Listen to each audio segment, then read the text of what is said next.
বাবারা মেয়েদের ভাত কাপড়ের অভাবে বিয়ে দেন না, বিয়ে দেন সমাজের নিয়মে, সময়ের চাপে, আর এক অদৃশ্য ভয়কে বুকে নিয়ে।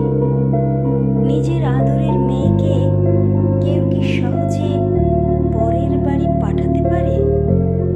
যে মেয়েটা বাবার আঙ্গুল ধরে হাঁটা শিখেছে, তাকে একদিন ছেড়ে দিতে হয় অন্য জীবনের হাতে। যদি বিয়ে দেওয়ার নিয়ম না থাকতো, হয়তো কোনো বাবা তার মেয়েকে খোঁটা শোনানোর ভয়ে দূরে পাঠাতো না, নিজের বুকের ভেতরই সারা জীবন আগলে রাখত।